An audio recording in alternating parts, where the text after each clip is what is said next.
Breaking news, the White House announced that Trump is officially imposing tariffs on Mexico, Canada, and China starting tomorrow. White House Press Secretary Caroline Leavitt announced that there will be a 25% tariff on both Mexico and Canada and a 10% tariff on China. These countries count for more than a third of goods and services that we receive here in the United States. And expect prices to absolutely skyrocket as Mexico gives us most of our produce, Canada gives us most of our building materials, and China, well, that's pretty much everything we wear and use in everyday life. Both Mexico and Canada have warned us about retaliatory tariffs in the event that this does happen, and I don't even want to know what China's going to do. Expect a global trade war to initiate probably next week, and if you voted for him because you thought groceries were expensive, well, logic isn't for everybody. The argument is made that if tariffs are imposed, American consumers will buy less of the foreign goods, more domestically produced goods, and that's a great thing for consumers and for jobs. Well, it's a great thing for consumers if you don't care about how much they are able to buy, because the prices of everything they buy will go up. Will they substitute toward domestic goods? Let's just take that to start. Yes, to some extent they will. But the prices of those domestic goods will also rise because they no longer have to compete with imported goods. Hello guys, and welcome to the Daily Report. What if I told you that one single decision could send shockwaves through an entire economy? That it could put millions of people's jobs at risk and also raise prices at your local grocery stores. Now, this is the reality that Mexico faces if the 25% tariffs are imposed on their economy. If this is the kind of content that you enjoy, please consider subscribing and liking this video so that it may be able to be recommended to a wider audience. Now, in today's video, we're going to look at the impact of these 25% tariffs on both the Mexico and the US economy. Our first order of business is to define what are tariffs. Tariffs are taxes or fees or additional charges added to the price of goods from other countries.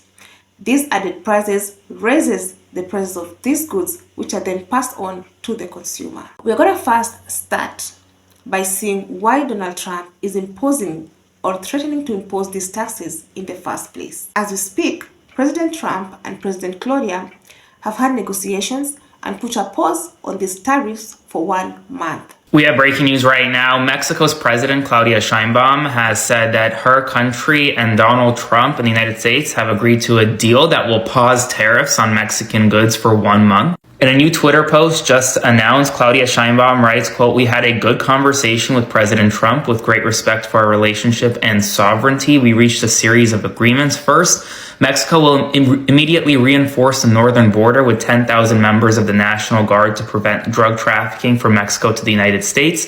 Second, the United States is committed to working to prevent the trafficking of high-powered weapons to Mexico. Third, our teams will begin working today on 2 fronts, security and trade. And fourth, as a result, the United States is pausing tariffs for 1 month." Now, first, let's see why Trump put this tariff in the first place. His primary goal was to control immigration at the Mexican border. We have seen that so many Mexicans yearly pass through the Mexican border to the US illegally, and Trump was trying to control this passage of immigrants. The second reason why Trump put this tariff is because he wants to control the drugs that are usually trafficked from Mexico to the US, especially a drug called fentanyl. And so these two measures, among other things, are what contributed Trump to want to put these tariffs in place.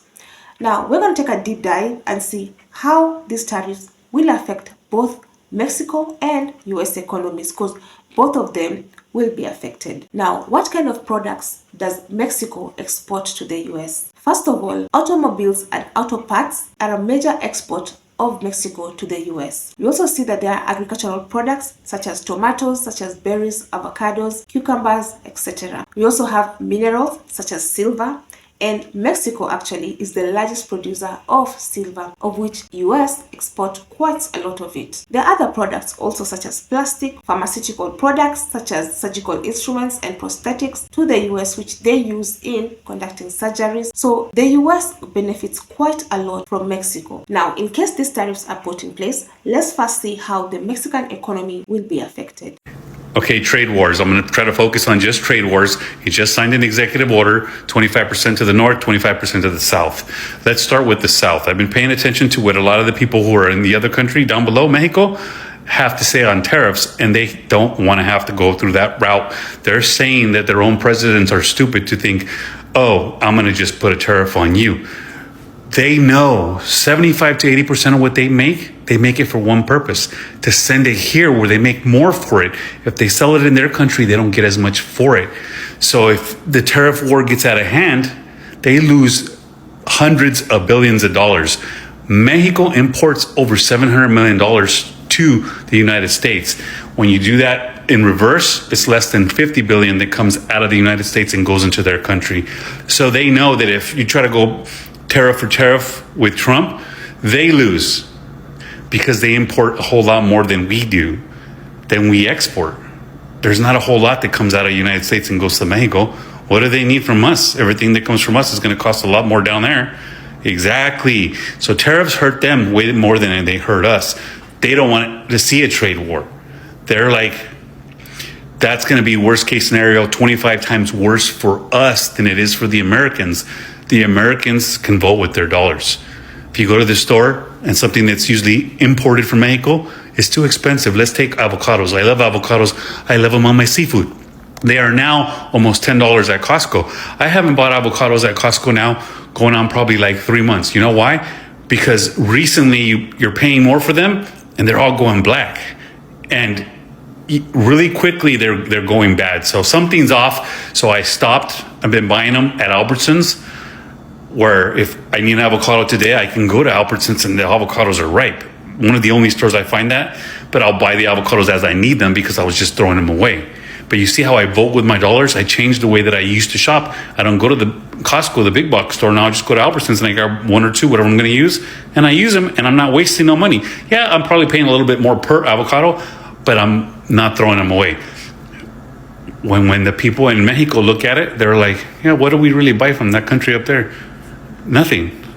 And if we can't send our shit over there, we lose a lot more. They say it's 25 times worse for them to have tariffs put on them than it is for us. Now you know. Now, one major effect is that there will be loss of jobs for the Mexican people. As I said, Mexico exports quite a lot of automobiles and auto parts to the US. When these products come in and they are so high in prices because of the tariffs, it means that their demand for the American consumers will go down. And when this happens, the companies or the manufacturing companies back at home will scale back on their production. And the inevitable thing is that workers will lose their jobs. Another key point is that there will be economic slowdown and reduced growth in the Mexican economy. This is because Mexico depends quite heavily on the trading activities with the US. And so this is a major part of their GDP. When there's reduced trading between the two countries, it will mean that the Mexican economy will definitely slow down. Now, there'll also be a loss of market share for the Mexican goods, because when they get into America and they're very expensive and their demand goes down, it means that their competitors, which might be a country such as Chile or Brazil, will come in and fill the gap that was previously filled in by Mexico. And as a result of this, Mexican products will become less competitive as compared to their competitors. Also, we might see a rise in inflation in Mexico, because when imports from the US come in at higher prices, then it means that these manufacturers are forced to also raise their prices, which in turn will affect the consumer directly, because prices will go up and thereby the cost of living will also rise.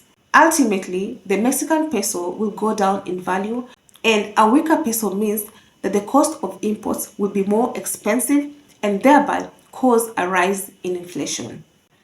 Now, for the US economy, there'll also be effects. Let's say those tariffs go into effect. In one of your notes, Neil, that we're working from here, you say a 25% levy against those countries would deal a devastating blow to both Mexico and Canada's economies. Both would likely fall into recession. Well, if you're an America firster, do you care if Canada and Mexico fall into a recession? Does that matter to us? I don't think you care necessarily if Canada and Mexico fall into recession. However, I do think you care if the price of your car, your new vehicle, is just going up by 20%, because not only is a tariff being placed on the import from Canada, it's being placed potentially by Canada on imports from the US, and the same is true from Mexico. And the component parts of these cars sometimes cross the border 6 or 7 times before being assembled within the final product. If you're an American firster, you don't really care about the trajectory of the Mexican or Canadian economy, I'm sure. But you do care about the cost of living in America. Well, I'm not against tariffs per se, but we've got to be very strategic. When we talk about tariffs on our North American neighbors, that could increase the cost of your blueberries when you go to the grocery store, or the opportunity to buy a new car, much less work in an industry that is the backbone of the American economy. That's the part we don't hear, Governor, the Right. ramifications of the tariffs affecting the U.S. citizen. The ability to build housing and be able to afford it when we do, or to produce cars and trucks. That's something that's really important. So if we say no to Canada, for instance, that's saying yes to China. And I think every one of these tariffs needs to be scrutinized and really strategic. And I'm glad they appear to be moving a little bit slower and taking this into consideration. But the American consumer could pay a lot more if we don't get it right. So Mexico is our biggest trading partner. 80% of Mexico's exports go to the United States. And obviously, the United States depends intrinsically on Mexico, the existence of Mexico, the health of Mexico in general. So, you know, as many people have said, we are neighbors and we should have good relationships with our neighbors. Seems like Claudia Sheinbaum understands that, and she was ready for diplomacy, and she said herself, we want coordination but not subordination. And which this discussion with Trump, obviously it worked to delay the tariffs for another month. Honestly, you know, it would have been disastrous for both of our economies to put 25% tariffs on Mexican exports to the U.S. And I'm sure someone on Trump's team knows that, and it's just, you know, there's a reason for everything, but I still don't think the reason is the fentanyl crisis or the illegal immigration coming into the United States. Now, the US will also be affected because, as I said, Mexico supplies automobiles and auto parts to the US. And also, there are many factories in the US that outsource labor from Mexico because of cheap labor costs.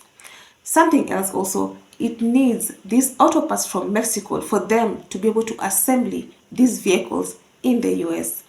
As I said also, Mexico exports so much agricultural produce such as tomatoes, avocados, berries, cucumbers, and as you've seen in the past week, farmers in the US have stopped going to their farms because they're scared of being deported. And so there's a shortage of farmers anyway in the US. Now imagine the gap that Mexico products fills when it's not there, and the farmers are also not going to pick produce from the farms as usual, then there'll definitely be an effect. We've also seen that the US imports quite a significant amount of crude oil and petroleum oil from Mexico. And with these tariffs, it would mean that these products will rise in price, which in effect will go down to the consumers. Also, with the medical devices that are gotten from Mexico, such as prosthetics, surgeries will be affected because the supply will go down, the demand will go up for these products, and therefore prices will continue to rise. Now, let's do a summary of both the effects for Mexico and the US. So number one, there will be decreased exports due to higher costs for US consumers. Number two, there will be job losses in major sectors such as manufacturing and the agricultural sectors. There'll also be a loss of competitiveness in the US market and globally. And lastly, there'll be strained diplomatic relations between the US and Mexico. Now, for the US consumers, the prices of everyday goods such as groceries will go up because they depend on Mexico to import a huge chunk of their agricultural produce. Number two, there'll also be a shortage of supply of things such as automobiles, which also they import a huge amount from Mexico. So Mexico just bought themselves one extra month, and what they did is they're sending 10,000 soldiers to the southern part of the Mexico border. So she called Trump basically pled her case and he agreed to it. So he delayed it by 1 month, but it hasn't changed at all for Canada. And this is contrary to what Trump said a couple of days ago, where he said there's nothing Canada, Mexico, or China can do to delay the February 1 tariffs. This is a huge change. The biggest shocker of it all is that in 2023, there was 7.2 million migrants that went over the Mexican border. And this isn't some sort of stat that I made up. You can look it up for yourself. 7.2 million. 1.5 million were apprehended by the U.S. government at the border. So you can imagine the cost implications of what that has to taxpayer dollars and the amount of resources required to house, capture, and then send back 1.5 million migrants in a single year. And I have a feeling what he's doing is he's getting Mexico to clean up their border for him. I honestly think this has nothing to do with the border. Mexico is going to comply. Now, to summarize, we have seen that these tariffs will affect both these nations. And so it is good news that as we speak, the two presidents, that is President Claudia of Mexico and President Trump of the US, have had negotiations and put a pause, at least a 1 month pause, for them to forge a way forward. So hopefully these tariffs will not be imposed. Otherwise, I would love to hear your opinion. Please go down in the comment section and let's keep this discussion going. Also, I have a video that I did on the federal funding freeze, and if you're interested, please also click here and get to watch the video. That's it from me. Thank you for watching, and until the next time, the Joy Report out.